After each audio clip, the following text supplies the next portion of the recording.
Nice. Okay. Episode 4 of the Blake Chancey podcast. We have Adam Graham. He's a fellow realtor. He's with Real Broker. He is a fearless leader for us at Real Broker as well. History in finance and got into real estate. He is a father, a husband, and a great dude. I'm excited to have you on. Thanks so much for coming, bro. Wow. Well, I'm very excited. I'm normally hosting and not a guest on these things. So to be a guest and be on this side of the table is very exciting for me. I've been looking forward to this for a while. So thank you for having me. Oh, my pleasure, dude. Yeah. So my first podcast experience was actually on yours. Oh, no way. And had a great time with Courtney, you and Alan on that. Yeah. And then, really got inspired. I've wanted to do a podcast for so many years, and it feels great to finally get this up and going. And it's giving us an opportunity to have a conversation. Like, when else are we going to find the time to just chat, me and you, one-on-one, no distractions other than the dogs, of course. They'll mess around with us a little bit here, but, yeah, man, I'm just excited to sit down with you, learn more about your history. I know you were in finance before, and I've leaned on you for a couple questions in that regard. I forgot about that. You're right. Yeah. Early days in first talking to each other, actually, when I joined Real. So yeah, let's run it all back, man. Tell me about your life. Like, what got you into the finance space in the first spot, and then what got you into real estate after that? Yeah. So, a little back history. So I graduated from SFU in 2003, which dates me, but 2003. And then I didn't really kind of have an idea. I thought I was going to go into marketing. I interviewed with a bunch of marketing companies at that time, and they were all like, don't get into marketing. Really? Yeah, it was interesting. I thought, well, this is, like Palmer Jarvis, kind of the bigger names in the business. And they were all very, not negative, but just like, be prepared to hustle, grind, not make much money. And I didn't feel like the level of appreciation even for what they did was there. So it really kind of made me rethink what I was going to do. I grew up in a financial advisory household. My dad was a stockbroker for CIBC Wood Gundy and a bunch of other kind of companies throughout his career. Mm-hmm. So I knew this space, and he was not encouraging me to get into being a broker because of a lot of reasons. It's a tough business. But he kind of encouraged me to go into insurance, and I had no idea what insurance was and what it was, the possibilities, but I was interviewing people in insurance space and they all loved what they did. Oh, wow. Yeah. So I thought, okay, well, it's sales, which I liked. There's a high income potential, which I liked. Dealing with people, I liked. A lot of things about the business I liked. So I worked for a company called Hub Financial for a while, and then I went off on my own. And then I joined a firm in about 2008, and I did more financial planning at that point. So I had insurance, but I did mutual funds, investments. I ran pension funds. I did a bunch of different type of financial. So I was more of a financial advisor at that point. Okay.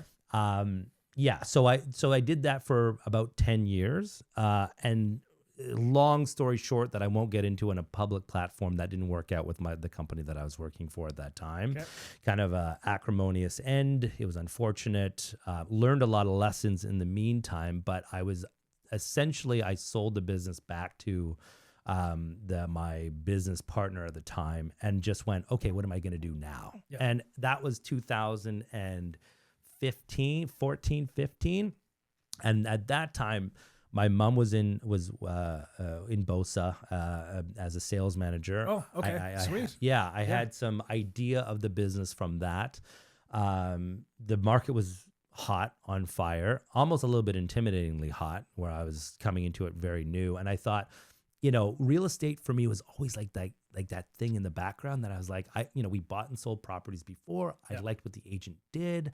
Like, it seemed like a fun job. The market was going, the conversations that I always ran into as I was an advisor was, well, I made $100,000 last year on my home. Yeah. So what are you going to do with my $50 a month? And it was like, I can't compete with that stuff, right? Because the market was going gangbusters at that point. So I thought, real estate has a lot of things that I like, the entrepreneurial side of things, but it doesn't have a lot of things that I don't like about the business, about investments. And I thought, well, if I'm starting from scratch at 34, 35 at that time, I might as well start from scratch and follow my gut and go into real estate versus what I've always known. And people in the investment business were like, what are you doing? Like you're mid-30s, you're starting a career on like a completely new career. You've got some clients, you've got, you do have some business already built up. Why wouldn't you just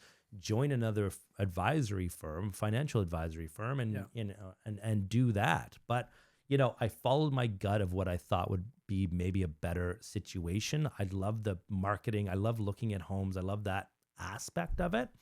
And so I just went, I'm going to suck it up in my mid-30s and start again, which was intimidating. Yeah, you got to take that leap of faith though, right? If something's pulling you that much to do it. One of my favorite authors, Stephen Pressfield, talks about this. There's resistance to the things that we know that we should do. Real estate was definitely that for me. I always knew I needed to get into it at some point in my life. You're right. And then same thing with this podcast. Like I've told other people on the show, like I had the equipment for a little while and I was almost nervous, but it's like the resistance towards those things in life are our true calling, or at least can be. And I think your background really plays well into real estate, finance, marketing. I took a similar route in college as well. Like I went to college to play sports. I'm not going to beat around the bush. I went to Douglas College to play volleyball. I had no interest in education. I never did through my high school time. But yeah, marketing was a lot of fun. It's always excited me. Then actually dropped out of that and then went and played baseball at Kwantlen. And then I was like, what am I doing again here? It's a different sport. I still don't want to go to school. But I think having the entrepreneurial spirit and some real keenness into marketing and how to help other people. It's definitely a people business. When you really break real estate down, it's all about the people. So I think your past has probably really helped you transition into real estate. Unquestionably. I mean, I can talk about investments. I can talk about real estate. I know what it's like to work with people. I know what it's like to have an asset, which is either real estate or their money in my hands, and what the conversation is. So it wasn't like I was going from engineering into working with people. It was basically for me the same vibe, the same ish conversations, and handling people the same kind of way. It was just a different, let's call it, product that I was talking about. And I felt like the product, like nobody gets excited about life insurance. Like, let's just face it, even life insurance advisors don't get overly excited about life insurance. But going into these like awesome homes and looking at this stuff, this is why there's a selling sunset, or there's a $1 million listing. There's not like $1 million life insurance policy that people watch, right? Yeah, because people always say real estate's a long-term investment, but life insurance and those policies are even more long-term of an investment. And there's no tactical, like you get to go into a space, feel it, see it, touch it type of thing. It's a piece of paper. Like I just paid my annual life insurance dues, and I think it's the financially smart play to make, but there's nothing sexy about it at all. Like I'm not going to see huge returns in a few years or anything like that. I don't get to live in my life insurance policy. No, it's freaking boring. Let's just face it. And it's essential, but it's a boring essential. So with this, even day one, I was like going to, parties at places and going to, development parties, and like, it was just more fun for me. And so I was like, I knew that I that's why my gut was like calling me into a different direction with some experience in what I've been doing. And I just thought, I've still got, at 35, I still have a long-term time horizon. And so why not go into something that I feel like I'm going to be happy for the next 30 years in, versus something that I know what I'm doing right now. But am I going to, is it going to fulfill me over 30 years? Probably not as much. And so that's why I made the switch. Yeah, but I think that's just such a great perspective to have. A lot of people are stuck in a job that they really don't want to be in. Connor Kelly, another realtor at our brokerage, he was talking about how he's in plumbing and he just hated it. Yeah. He was making great money, but he knew that he had to do something else to live a better quality of life. Yeah. So yeah, kudos to you for taking that, leap of faith and getting into something else at that age. But your job before probably gave you so much experience, and like real estate is really about customer care. And I think back of my time in my first career. So like when I was 19, I was going into the personal training space, I had my certificate, and then like a day later, My dad's friend called him and he said, "Hey, I need help at my glass shop in Ladner. Do you think Blake's interested in working for me this summer?" And I just said, "Sure. What's the worst thing that can happen? It's going to be 9 to 5. I can still go play on my other 5 sports teams after work, enjoy my weekends." So I got into that not knowing what I was really going to get out of it other than a paycheck. Right. And then like looking back now, like when I was in the front of the shop, dealing with customers, then working on their vehicles, making sure that I was really respecting what they owned and what they had. And then learning about customer service. He always said under promise and over deliver. So like one thing we would always do is we would do like a mini detail on people's vehicles. Say we're changing out their windshield. Nobody wants to pay $300 deductible to swap out their windshield after a semi truck throws a rock at it. Right. So what we would do is we would obviously clean the windshield after it's installed, and then I would go and vacuum, wipe down all the surfaces, and then he really instilled on me customer service. This is what it's all about. And if you can have something that goes above and beyond their expectations, those people are always going to come back to you. 100%. I think that's, I mean, I subscribe in my life. This sounds bad. I subscribe in my life to under promise, over deliver. Yeah, that's I think that really kind of sets the table for success versus, you know, I find a lot of agents in the business, in a lot of different areas, overpromise because they want to get the business and then underdeliver. And is that the key to a long-term business? I don't think so. So no, I don't think so either. So I mean, like making that transition into real estate, what did you think your first couple of years were going to be like? Did you have goals in terms of how many transactions you were going to do? Did you have a savings fund built up to, you know, give yourself a little bit of calmness and steadiness, knowing that you're going to be okay for a while if you didn't have a paycheck coming in anytime soon? Because for some realtors, man, like it can take 6 months to a year, even longer, to get that first deal to establish themselves and get some income. Yeah. So, I mean, if this is like an advice driven thing, my advice would be, for people that are looking, especially if you're in your mid 30s, which was not like I'm 20 years old living at home. Yeah. No, nothing that you got to have responsibilities for, no bills that are coming in all the time. Like you're deep into life at that point. Yeah. So keep your monthly low, when you start into the business. If you can live at home or just, you know, live in a smaller place, keep your monthly low, because I remember, I'll tell you a story. I remember going into a car dealership when I was looking for my last car, and the guy that was selling me the car was asked what I did. And I said, I'm a realtor. And he said, "Oh, I'm so excited." He said, I'm getting my license, which I found since I've met car salesmen that they're all seemingly getting the real estate license. Yeah, I've heard the same thing, right? Man. Yeah. I don't know what it is, but I guess they think that's the gateway to real estate. And so, I said, "Great, good for you. What's the plans?" He said, I don't know, but I'm so excited to finally lease that white Mercedes that I've always wanted." And I went, what's the relation? Like, why does one thing equate to the other? You don't need a white Mercedes to live in real estate. You just, like, that's in fact the opposite of what you should be doing. You should keep everything low. You're not, even if you're successful, you're not getting paid for your first 6 months. So you've got to have, in my opinion, at least a low monthly nut, a 6-month like savings plan. Agreed. And then you have to go into it full force. You can't just like part-time it. People that, you know, part-time it, oh, maybe I'll do like 1 or 2 deals every month part-time. I just go, there's no way. I'm grinding my ass off right now. Even now, 9 years later, grinding my ass off.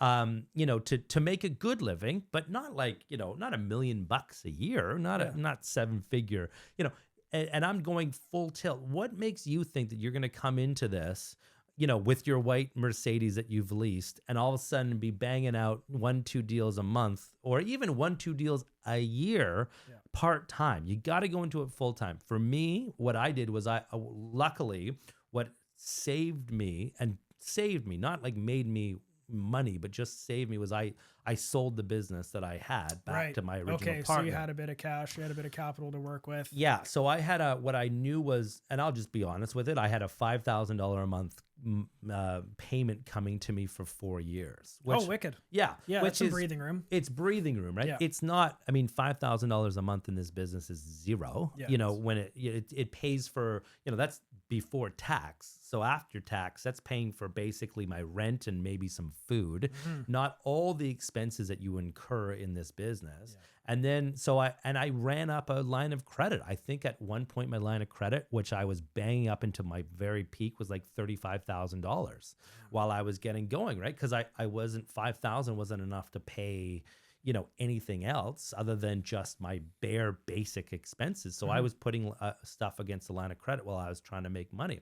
So that was in 2017. That was 2017, which was my first real full year in the business. And I was hustling. I was doing open houses every weekend. Obviously, I wasn't taking time off. It was like a full on freaking grind just to get that deal. I think I did in my first year 10 deals, which I look back on, I go, that's pretty good. Bro, that's incredible. Yeah. Like, I mean, the average agent's going to do like 4 transactions this year in British Columbia if they're lucky. And then our numbers have gone down from 15,000 plus in the real estate board of Greater Vancouver to last time I checked last week, we've lost 500 people since the start of the year. And I think those numbers are just going to keep going down, down, and down. So yeah, 10 deals in your first year, man, is incredible. Yeah. Yeah. I mean, it honestly didn't feel like it. It felt good. Like, don't get me wrong. I was now making a living in real estate. I was on my own, so I wasn't paying anything like, to a team. That was all my own, but it was a 24/7 grind, and I was still in debt.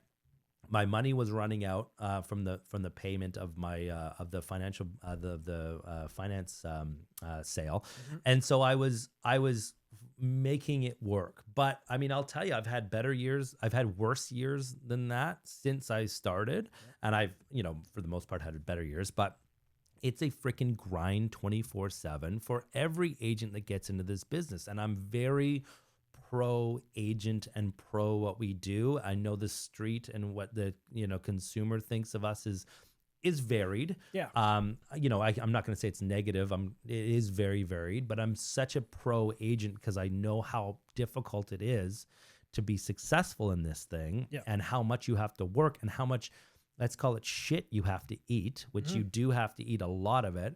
So I did a post on this recently about like part-time agents and like just not believing that part-time agents will be able to do this. Eventually, you're going to have to jump and do the full time, or just give it up because you won't be successful in this market. Yeah, well, back in the day, it was illegal to have another job. If I'm not I think there. So. Yeah, if you were a realtor in British Columbia, that was it. You couldn't have another part-time job. Obviously, they had to make some changes with that, especially, what if you're part owner of another company, you're on an advisory board, anything like that. So I think they had to make adjustments. Yeah. But I wish there was more of a rule regarding, how dedicated those part-timers are going to be to their clients, because I take a step back. I always look for the consumer edge, right? I'm like, or consumer eye. If I'm buying a property, and that's my largest purchase that I'm ever going to make in my life, I want to be able to get a hold of my realtor within a few hours. Yeah. Like, and that's not Monday to Friday, 9 to 5. Yeah. That is Monday through Sunday, whatever time in the morning until whatever time at night. Yeah. Now, I mean, stepping back, I think it's good for us as realtors to set some boundaries as well. Yeah. But like, let's say I'm negotiating an offer, and like, especially during the pandemic, man, my hours were all over the place because nobody was working. Yeah. I showed properties at 8 a.m. on a Tuesday morning sometimes, and we were negotiating until midnight. I think the latest one went until 1 a.m. Before we got something accepted because just other people were available and they didn't have to do anything the next day. So definitely agree that if you're going to go into real estate, you got to go into it full time. I mean, you could even, talk about athletes. Everybody thinks that athletes are overpaid, and it's like, oh, LeBron's making $50K an hour. LeBron's worked his entire life to get to where he is, and he's paid appropriately because of marketing and other things like that. But I definitely wish the public would kind of understand a bit more what it takes to be a successful realtor, because it's not just throwing up a for sale sign, selling a home, getting big commission checks. Yeah. I think back of one of my favorite clients now, but it's because we finally transacted, but it was 4 years. Yeah, 4 years. This sweet little old lady lost her husband, And so selling her family home was very hard for her. Right. We never even really discussed when we were going to sell it, but she was on the hunt for her next home, for her to be in a property by herself for the first time ever in her life. Right. And I was in a good spot in my career where it's like I didn't need a paycheck. Right. I'm very conservative with my spending, so I didn't put any pressure on her. And I think all my clients really enjoy that about me. I'm always working in their best interest, and they know that and they feel that. Yeah. But we looked at probably 125 places. Oh, Blake, that's a tough one. And so let's say I made $16,000 off of what she purchased. Right. If I broke down the hourly on that, man, because we would talk every single day for probably, back and forth throughout the day, probably an hour of my time every single day for 4 years. Right. What am I making? $5 an hour? If that. Maybe a toonie. Yeah. I don't know.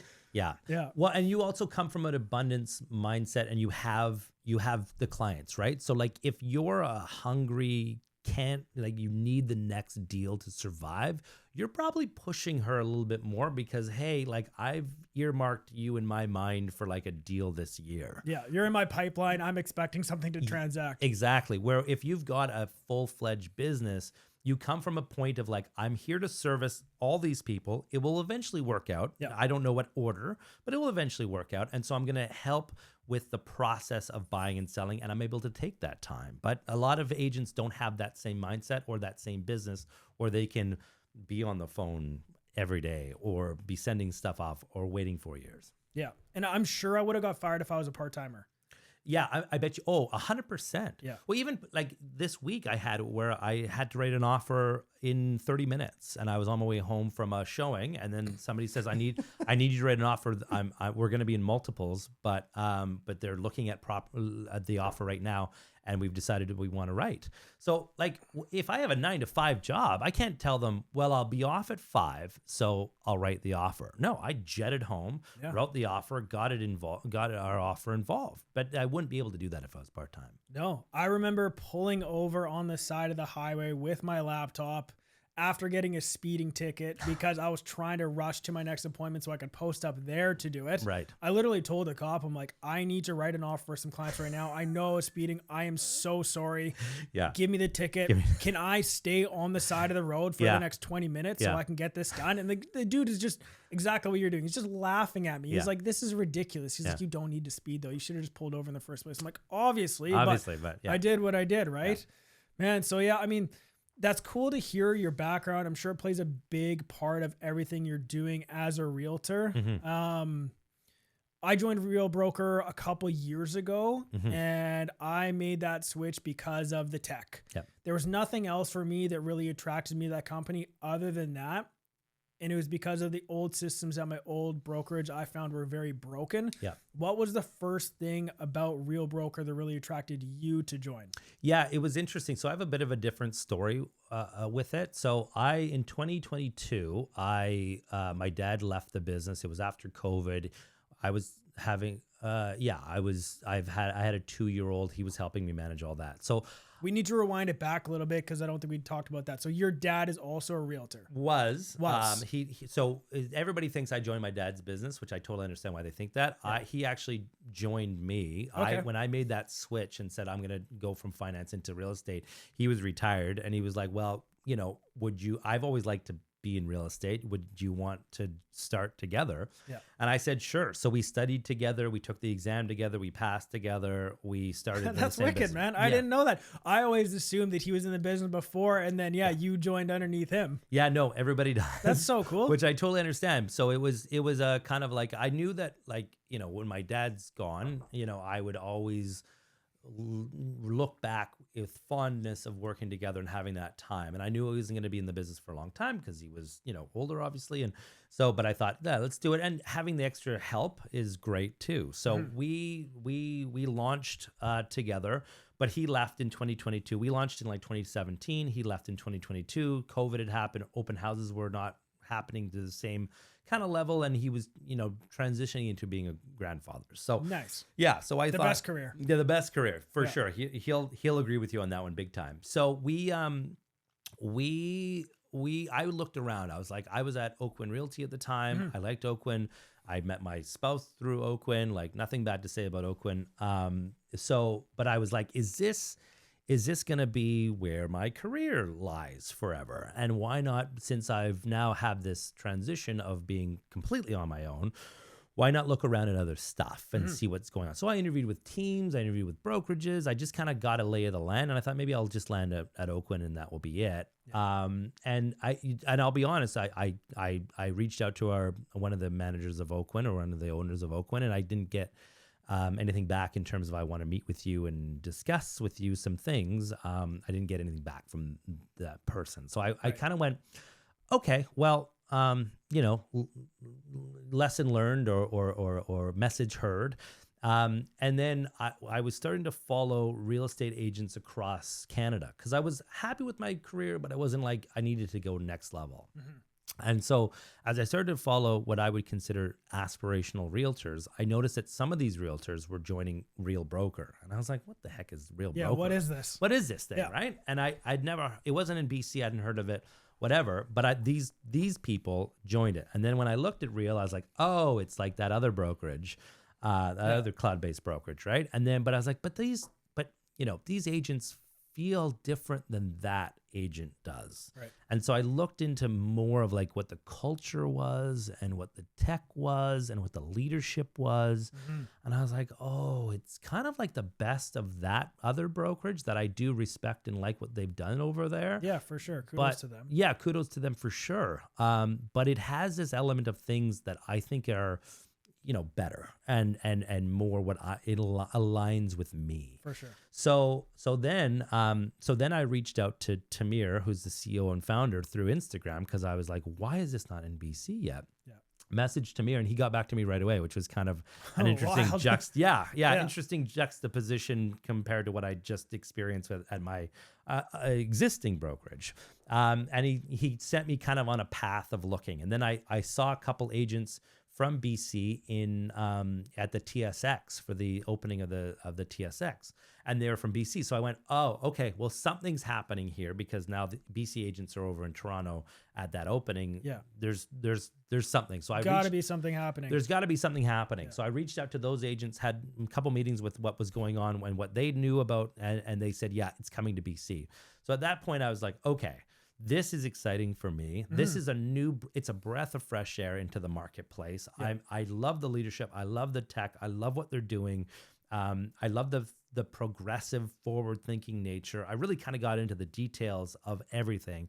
And I went, yeah, this is what I want to be a part of. This is exciting for me. The other brokerages, no disrespect to them, it's the same. The conversations were the same. It just had a different wrapper on it, right? Like the EV wrapper was different than the Oakwyn wrapper, which was different than the Remax wrapper, but it was all kind of the same thing. And so, but this was like not completely different, but different enough that I was excited. Yeah, for sure. So, I put in my application in November of 2022, and we launched in January end of December, January of 2023. So that was kind of my journey to Real. And then as I got more involved, I just thought, like, at Oakwyn, I really appreciate a lot of what Oakwyn did. That's why I joined them. But I thought, well, if I was running a brokerage, I'd kind of do this differently or this different, just little things, right? That I was like, oh. And then I thought, oh, well, this is kind of like me being able to start my own brokerage, but I don't have all the infrastructure costs and responsibilities. Monthly overhead, which is absolutely wild for any brick and mortar, no matter what business you're running. Right. All that stuff. I was like, oh, I can build what I want with the brokerage, but not have the responsibility. It's all kind of gravy for me, and give the type of service that I want to give based on what they're building in the tech side. Yeah. So for me, I was like, oh, this is like, I can do that. I can have a side business. And so I got more involved with leadership in the back end, because at the end of the day, if I'm talking to people about Real and joining us, I want to actually believe in what we're doing here. It's not like a hook and, come on and I may make some money on. Like, this is like, I believe it. I'm putting my reputation on the line. Yeah, for sure. To have people come over here. Absolutely. So I want to be involved in the back end to make sure that I'm not like, I'm talking about it in an educated, thoughtful manner. And so I've been involved with their leadership advisory group. I help establish the Canadian leadership advisory group. I'm in contact with the COO.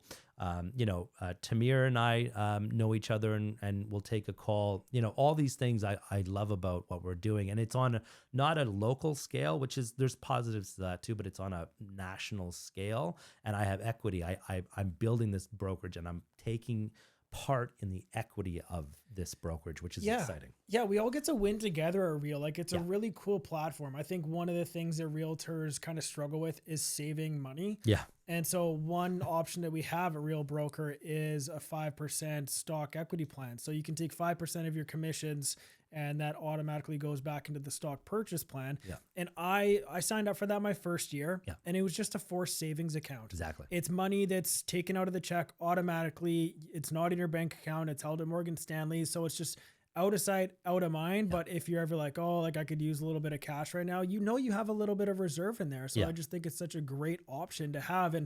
And we all are business owners. Yeah. Like, there wasn't that type of model available at any of the other big brokerages that I was looking around at when I was considering a switch as well. Totally. So, I mean, it's cool that Tamir got back to you so quickly. Like, a big thing I've heard all week is success loves speed. Yeah. And so I definitely find that in my business too. Like, when I get back to people quickly and I'm on top of everything, like, more business just comes in. So it's really neat to see him. He's got over 30,000 people underneath him in his business now, but he's still very based and his roots are in culture. Yeah. I just helped join a large team in the Fraser Valley, and I never wanted to bring up the word culture to them because I think it's almost, it's being thrown around a little too much these days, and it kind of sounds cheap. It's like, oh, we have the best culture in town, but from my 2 years at Real, I've made more real relationships and friendships with the realtors within British Columbia and all over Canada and the United States in 2 years than I ever did at the other brokerage I was with for 12 years. So I'll ask you, what do you think that is? Why do you think that is? Because like inherently, I mean, everybody talks about culture, and the same word that I hate as well as collaboration, because everybody says that, right? Yeah. So why do you think that like you've established those more here than anywhere else? Honestly, I have no idea. Everybody's just been so accepting. I feel like there's more of a level of respect. At my previous brokerage, it was a lot of quote unquote old dogs, people that have been in the business for 25 to 40 years, not willing to share anything ever, especially in my small market here. Like, I couldn't go to another top agent in my office and say like, hey, what should I do with my marketing? You got any ideas for me? They weren't willing to help. So whereas like, if I have a question, I pop it into the group chat and somebody's going to respond and they just want to help. Like, I don't know. I think it's kudos to Tamir and Sharon as well. Like, you think Sharon, and it's just positive energy and unlimited energy. And for whatever reason, that's continued from the top all the way down and goes through all of the agents at our brokerage. Like, you feel it at the first event that I went to last year in Vegas for Real Rise 2024. Everybody was so friendly, wanted to talk, wanted to mini masterminds, wanted to follow each other on social media and cheer each other on. And real estate can be a really, really lonely business at times, especially if you're working by yourself. So the vibe, the love, the connection that I've got with the other realtors at Real has just been tremendous, man. Yeah. And I think if I had to summarize it, I think having equity in the company and wanting everybody to do well because we all own this thing. And the better that we do, the more it will serve all of us, I think is a real powerful component, so that when I go into a room of real agents, I know, hey, we're all invested in the same thing. And it's real and it's real estate, but there's something that when you have that equity, and I look at, who's joining, I'm like, oh, great, because that's a profitable company that's going to come in again and hopefully help the stock price and help my retirement and all that stuff. So, I mean, and I think it does come down to, like, when we launched, we had a group of agents that I feel like felt the same way and wanted to be collaborative. When we launched those group chats, I remember talking about those group chats and launching that channel, and which has been a side benefit. I think that I don't know if every market has that at Real, but it was, hey, we want to collaborate. We want to get together and get along and like build this thing the right way. And so it's, from 60 people in that initial launch to we're going to be close to 500 by the end of the year. And that's in 3 years, by the way, which is, I think, pretty insane growth. It's been a real conscious effort to be collaborative. And because we think, or I think at least, great, like, better for me if we grow and we are better and we make each other better, because we all have skin in the game versus another brokerage that, like, let's face it, you can all wear the same jersey, but you're all independent contractors and you don't have any skin in that game. So that's my theory. I could be wrong depending on who you talk to, but I think we're all like, the more Blake does, the more it contributes to Adam's bottom line in a weird kind of indirect way. If we get a 10,000 Blakes that are doing well, Adam's going to be better off for that. Love it. We all just want to build a brokerage up and bring in more great agents. Totally. It's so interesting. Like, the transition for me has been so easy and so positive, and the amount of time I've actually saved on the back end with the systems and the procedures in terms of loading all my paperwork, having the broker support it and check off those files. If there's a mistake, they easily notify me. And like, I'm such a nerd when it really comes down to it. I love technology. So I love being able to have everything on my phone at any single time. And like, it sounds like a sales pitch, but I'm just speaking from my own experience, right? Like, I love being able to have a PDF on my phone, upload it into our back-end system. And within a few hours, it's checked off as compliant by the managing broker. And instead of, emailing the CPS, the PDS, the title, all of those things to my broker for them to then say, oh, it's not, you're missing a file. It's all visual, and I'm a super visual person. I think a lot of guys are visual people. So I like to go into my file in the back end, see like, okay, checked off. This needs a revision. This needs to be sent in by this date. So I just love the back end systems, man. It's just been so incredible.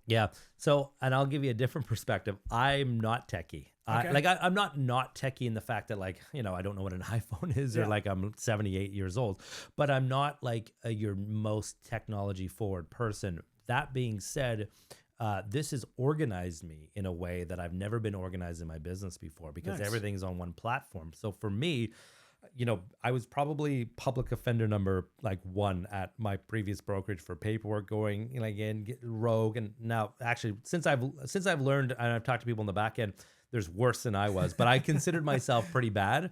This, I'm completely organized because of the technology, which has really helped me in my business and helped me with my clients. So, whether you're technology focused like you are or not so much like I am, I think there's a win on each side. Yeah, that's cool.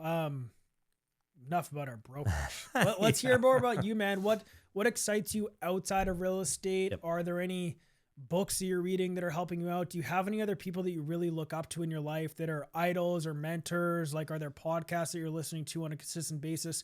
What outside of real estate excites you, obviously, other than your family, your son? I know it's an exciting time for you being a father for the first time.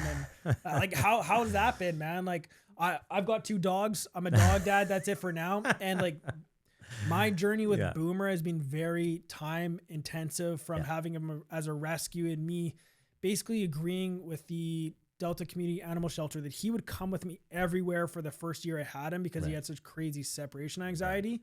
So he was almost like a kid. Like, he was riding in my vehicle with me to every single showing, in the vehicle for open houses, just hanging out to like make sure he was okay. So, I mean, I can't imagine what it's been like, transitioning from, you and your partner to then having your first kid, and like, what's that been like for you over the last few years? Yeah. I mean, honestly, it's cliche to say, but it's like the best thing that's ever happened to me. It's incredible. It's only getting better, frankly. Like, I'll be honest, I wasn't a huge fan of the first couple years. Like, I think that's any guy though, because I hear like you can't really make that same connection as the mother with the son. Yeah. And I mean, he wasn't sleeping and, it's monotonous work, right? Like the work of handling a baby, 1-year-old, whatever.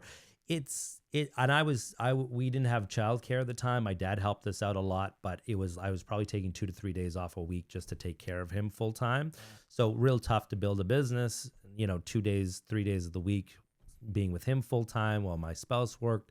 So, it was challenging and it wasn't mind stimulating work. Right. So, but now there's personality, he's got his own schedule. He's in kindergarten. Like it is the best thing ever. It challenges you and your patience in ways that I never thought. Like, I mean, I thought I was a pretty patient and calm guy. And I've since learned that they can test you in ways that you didn't really expect. So, it's challenging. And the way that we do it with my partner and I is she's very much involved with her career as much as I'm involved with my career. So it's a very much a 50-50 kind of environment. And so between my business, being a father and husband and helping run a brokerage, it's a lot. It's a freaking lot. And I posted something about burnout not too long ago. I wanted to bring that up. Yeah. Yeah. And, it's a real thing. I think that a lot of us, whether you're dealing with dogs, kids, brokerages, elderly parents, there's a whole host of dynamics in this age. It's challenging. It's a challenging time and you can really burn the candle at both ends. And I had found that I had gotten to that point where I wasn't having a lot of fun just in general because I was so spread thin. Yeah. So I posted something about, burnout. And that was right after I came back from Orlando, which was 3 weeks ago. And it was interesting because I got a lot of good feedback on that. And we do have a community and that's not to do with Real as much, but, obviously Real agents reach out, but it's to do with just the community in general. And we're all going through some form of it, or a lot of us are going through some form of it where, the market is the way that the market is. We're all working 3 times as hard for the same money that we were working for if we're making the same money. Yeah. Clients are stressed, so we're taking that on. Family life is stressed, so we're taking that on. Health issues with parents, so we're taking that on. It's a lot. And you get to the point where if you don't take care of yourself first and foremost, like I wasn't doing, and I'm working on being better at that, it's a grind that you find yourself hitting a wall. And I hit a wall and I said to Sunny one night, I was like, I'm just done. I'm just like, it's not a thing that I'm done with. I'm just done with the thing that I'm doing. And so I've learned to I'm learning because it's a process, because it's only been like kind of a month, 3 weeks since I kind of hit that wall, to kind of like, okay, re-engage with what is going to make me happy. What my next, and maybe it's a midlife thing. I'm 45 years old, so I'm technically in the middle of my life if all things go well. I don't want to live the next 30 years like I live. I can't. I mean, it's a different life, obviously, having a family. But I have to learn how to live the next 30 years of my life. I was a single guy for basically 20 years, from, adulthood on until, with some breaks of relationships, but mostly single. And now I'm in this world of, and quickly, being with somebody, committed to somebody, and then having a child. And it's just a different world that I have woken up to. And I've realized I kind of went out through 5-6 years of really grinding it. Sunny and I got together and were, and pregnant about 6 months after we really kind of got together. So it was really like, there was very little dating that went on at that point. We knew each other as friends for a very long period of time, but in terms of relationship, you learn obviously different things about somebody versus just going for happy hours with them. So, we really kind of got shot out of a cannon. We've done 3-4 moves in that time. Which is stressful. Which is stressful. You just went through that. She switched career twice.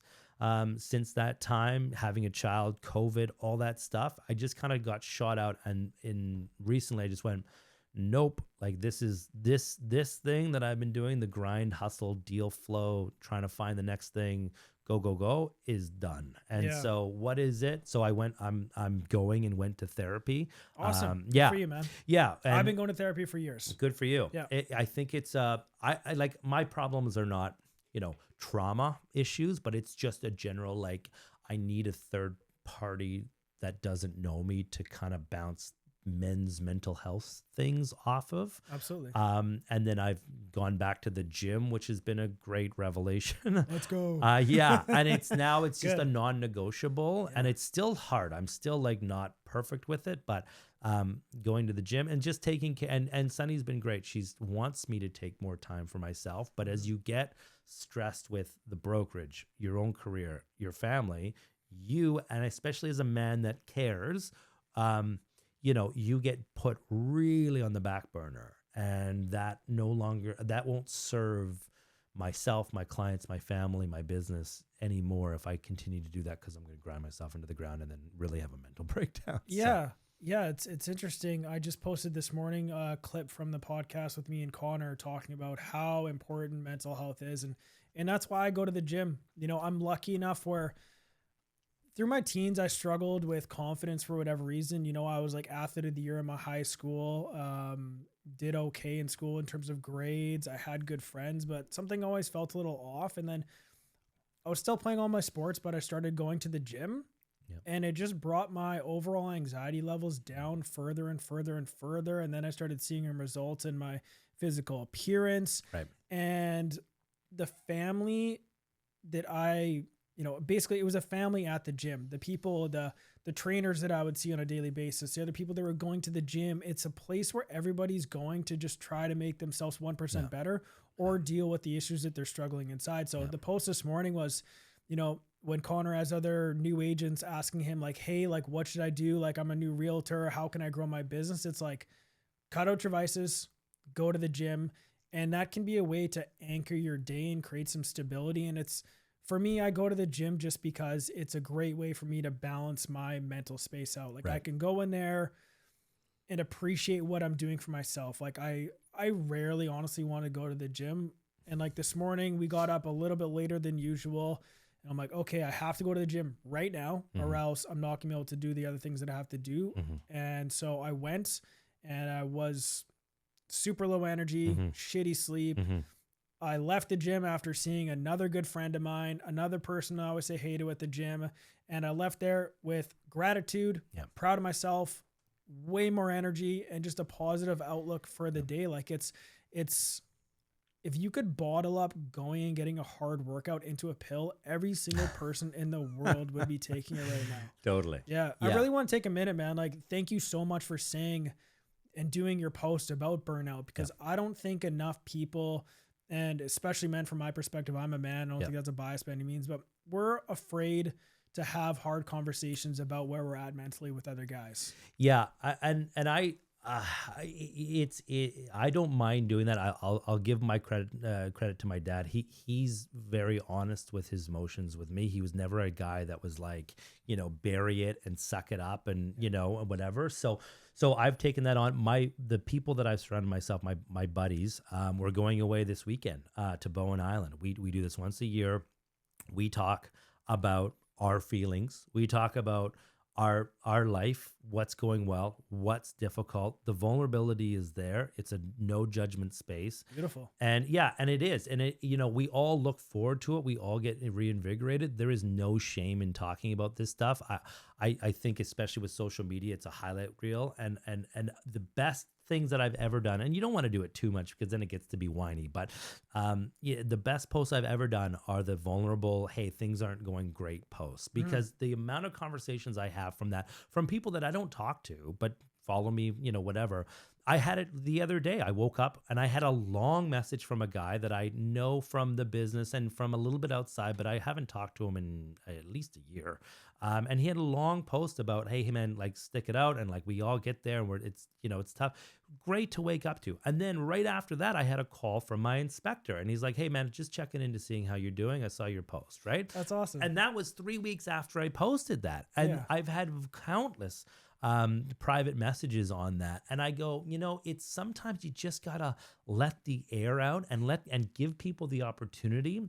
And sometimes with those posts that is an opportunity for them to say, hey, me too, I get it. And I'm there with you. And I don't, we don't talk that much, but man, I'm there with you. And it comes a lot from men. And it is because again, I talked with my therapist about eating it. Like I just eat it. I eat this, I eat that, I eat everything because as men, we want to be the pillar. We want to like have the backbone. We want to be the man, and there is something to be said for that. I like doing that. That gives me gratitude, but there is a point where you have to check in with yourself and be like, hey, but I got to take care of me too, because it's like the old like airplane analogy. You put on your own mask first before you put on the other person's mask, because if you're not well enough to put on your own mask, then you're not going to be able to put on somebody else's mask as well. Same mentality, right? You got to take care of yourself first and foremost. And that's not a selfish thing. That's a self-preservation thing so that you can go out and do the things that you want to do. Right. Yeah. And so for me, it's just learning and having an evolution of, listen, Adam, you can be that guy. You can do those things and be that rock for other people. But the vulnerability side you have to let in too, because it does allow you to let out that air and let out that anxiety and let out that steam that you need to let out in order to be a healthy person. And so, it's not something that I'm going to regularly practice in terms of, talking about it, but it's something that I talked about privately with my spouse. And then, to put that online, the responses were great. And it reminds me, I got to do that more often, just to give other people the space to talk to you about it, to make themselves feel better as well. So it's giving an opportunity for other people to really connect with you. Like you being vulnerable and putting that out there gives other people that could be struggling with X, Y, and Z in their life. And I think right now with economics in Canada, tariffs, the world, it's kind of a sketchy place. There's not a lot of confidence in the world in itself right now. So you giving yourself out there and putting yourself out there on social media like that is really giving other people an opportunity to say like, oh, I've gone through these struggles. I'm feeling this way too. And seeing you, I think most would perceive you as a pretty level-headed, calm, successful business person. So if they're struggling and they might look up to you, it really opens the door for some beautiful conversations to have. Yeah. I mean, and I wasn't doing it for, I wasn't. I was doing it as a way of, because, and at the brokerage, I talk to a lot of agents at the brokerage. When agents come in or interested in real, a lot of the times they get sent my way for whatever reason. So I have conversations with realtors a lot, and they tell me what they're going through. And I'm so pro agent. It's one of the reasons why I joined this brokerage, is because I want them to win in so many different ways that this is a platform I think you can win in multiple channels. And so, I want to do that with other people as well too, where they can come to me with those issues, but it's not easy for people to do. It's super difficult. Like, I'm very fortunate. I've literally been going to therapy for probably close to 20 years. Okay. Wow. And it's never been super consistent. But in the last few years, I found somebody that was in business before, ran a very, very, very successful business. And I always like to learn from people that have kind of been in situations I've been in before. Right. And so everything that I share with him, he's seen different scenarios, not, exactly the same, but similar. And like you said, he's just somebody outside of your personal life that and have different experiences with, that can give you examples and tools to help get yourself back to a good baseline, to get yourself back to being your best. Yeah. And like one of my favorite quotes, I don't know who said it. I mean, it's pretty common, but you have to take care of yourself if you want to take care of the other people around you. If you're not taking care of yourself on a consistent basis, you're going to face burnout and it's going to hit hard. Yeah. So that's great, man. I'm really stoked to hear that you're going to the gym. Like, yeah, for me, I can't, the gym is my magic pill. I had one of my best friends, he's a physiotherapist, works with the Vancouver Giants. And he asked me my benefits of the cold plunge. Okay. And none were physiological. It's all mental. So like for me, going into the cold plunge in the morning, it is always terrifying. Especially when it's already cold outside. So sometimes I stare at it for like 3-5 minutes and I'm just like, yo, idiot, if you just went in there, you could be done and out and on with the rest of your day. So for me, that's like another tool that I've used because nobody wants to jump into freezing cold and to hang out in there for a few minutes. But when I do that, I feel accomplished. It does obviously give you some physiological response, dopamine hit, things like that. But it's just knowing that I can do hard things. And if that might be the hardest thing that I've done in my day, I can go out and handle the other crap that we get thrown our way and be able to help our clients better because I know that I'm just there and at my best for them. Yeah, I mean, it kind of reminds me of, I don't know who said it. It's like a military thing, I think, where it's like make your bed in the morning. Yeah. Right? Same Starting kind of with idea. a win. Yeah, start with a win. Start the day off right. Start the day off. You know, like it's, you know, I think cold plunge is harder than making the bed, obviously. Yeah. But it's that same mentality, right? And so, you know, these are, as you said, tools that we can use. And that's where I think like with a therapist, like they can give you some tools just to kind of, you know, it's just 1 degree difference in a different direction that can make all the difference in the world over time, right? Yeah. And so if you use these tools that they give you, you know, it can really help you in your life with whatever you're dealing with. And so for me, again, similar idea. Like I looked for a male because I was like, I want, like, my problems I feel sometimes sound like I said, it's not like trauma-based stuff. It's just more like, you know, mental, like how do I get out of my head and figure out where, like, how do I take care of myself? How do I, like, am I crazy for thinking that this is wrong? Or like, should I be doing this more? Like, what do you, like, it's just little things. It's almost like a business coach-ish, but there is some personal aspects to it. Communication. How do I communicate better with my spouse? Like all these little tools that you can pick up. And it's the same in business, right? Like you're not the same agent that you were 5 years ago because you learned little tools along the way that just tweaked your business that make your life easier. And it's the same as like doing, you know, having somebody help you with your personal life as well too. So, you know, it's a luxury. What I worry about for a lot of people is, you know, financially, what can you do that doesn't cost you $160 every session? And that's where you use the word community, which is, I think, for men, a really important word. It's can you find a community of people that you feel, you know, mirrors your values and an understanding of the world? And can you share and be vulnerable with that community? We have a community at Real that we've built that I feel like is very open and sharing and I'm going to use the word collaborative, but collaborative, okay. You know, and then you have the gym, you have those people, right? And so it's building, and I have my buddies, we go away, like I said, and we do our thing.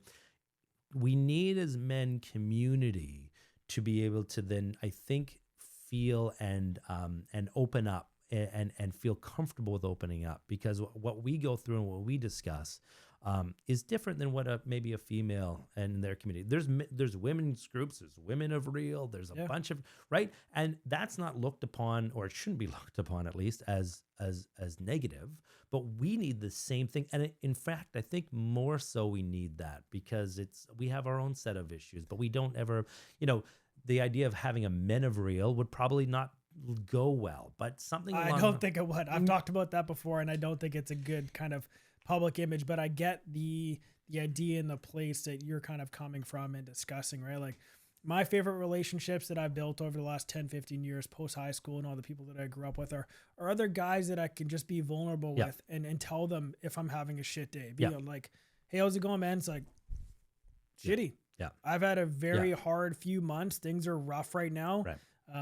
My energy's low, et cetera, et cetera. And those relationships I value so much. It's so important. Like how long have you been doing this like little men's retreat? I think that's a fantastic idea. Yeah, I mean, we've done it. So we all lived in the same ish city for a long time, and then two of the guys left. So we've been probably doing it for 5 years. You know, they've all, I think, at one point gone to therapy. So they're all kind of like, you know, the same vibe. They're not buttoned up, closeted, closed off guys from their emotions and their feelings. And we've seen each other through a lot of stuff over the years, both positive and negative.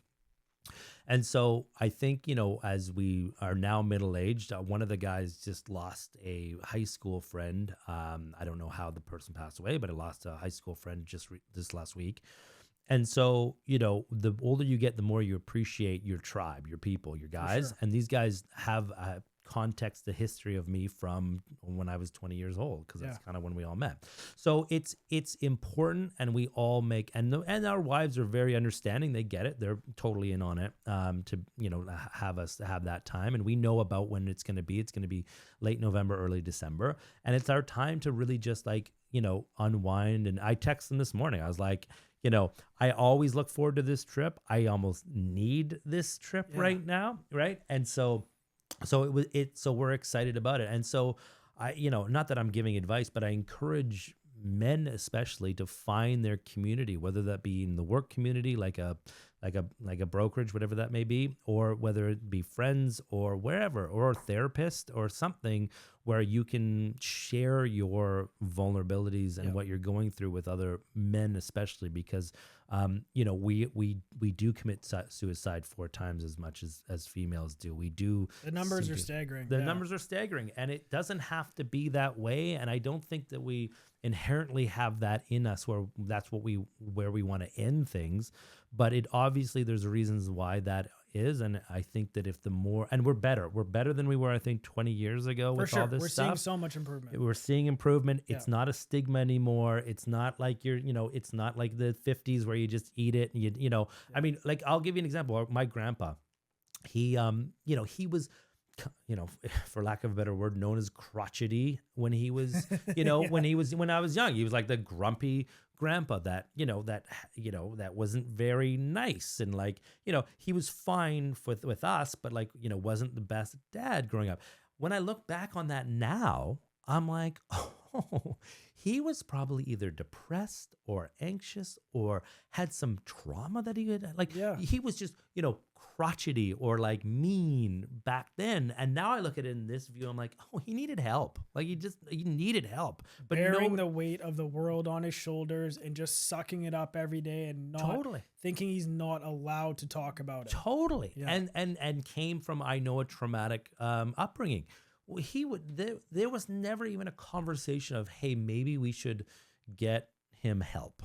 It was just he was, you know, kind of a dick. You know? Like, and so I look at that now and I go, that would never happen now, at least not the people that I'm, you know, that I know. But so we've come a long way, but the stats are still there. It's still a problem. We still need to focus on it. I hope in time I can get to the point, especially at this brokerage, where we can establish some groups like that for men and some help. And we've already talked about it on the leadership side internally about doing it, but there's a lot of liability. I was just going to say, there must be with that, but it is. If it ever comes, man, I would love to be a part of that and help out however I can. I talked about it like about a year ago. We discussed it, and I had people coming out of the woodworks again, privately messaging me, being like, hey, if that ever happens, let me know. I've done this, that, and the other thing on myself, and I know that this is needed. So frankly, I mean, I didn't know if this was going to turn into a men's mental health podcast, me neither, but it's great. It. But it's great. It's awesome, and I think that people can really benefit from it. And having more discussions like this, I think really, reduces the stigma around it. Yeah, I think that Joe Rogan said, you know, the worst thing that's happened to you in your life is the worst thing that's happened to you. Yeah. There's no issue too small to bring up with somebody else. Yeah. And I think that counselors are just the original life coach. Mm-hmm. You know, I think somebody in today's day and age is more likely to hire a life coach than a therapist because of that stigma. I think there's still a small amount of people that feel a stigma around it, but it's at least with a life coach, you know, you're still getting somebody that you can talk to as well. I'm not putting down that industry whatsoever. No. But yeah, I think therapists are just the OG kind of life coach. Well, I mean, even myself, who was kind of burning the candle at both ends, I was like, do I really need a therapist? Like, do I like therapy is for, people that have like an abusive background, or like, like, do I really? And then I went, well, like, why not? Like, I'm obviously burnt out, as I said. I can talk to my spouse about it, but sometimes there's sensitive things that you don't necessarily want to, it's not an unbiased party.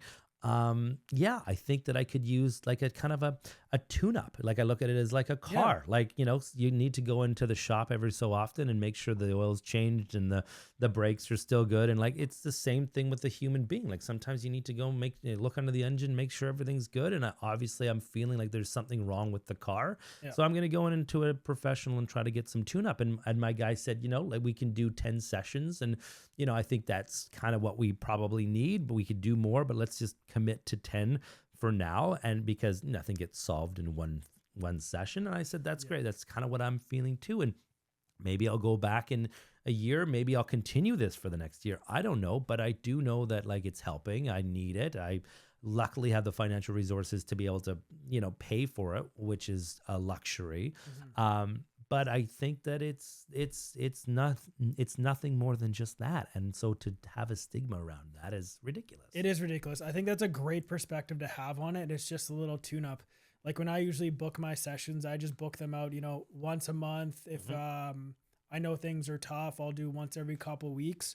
But it keeps you more mindful of everything that you're doing in your life and even your little actions. It's like, oh, should I go and do this? Is that going to benefit me in the future? Yep. It just makes me more mindful of the actions that I take and how I try to communicate with the other people in my life and with my partner. Like a very stressful situation happened yesterday where a client fired me and, Courtney was home and I feel like I projected a bit of that frustration on her. Yeah. And then I came back down here after telling her, and I went straight back upstairs and I said, I am sorry for projecting that onto you. This is nothing to do with you. This is a problem in my business that I have to solve. Yeah.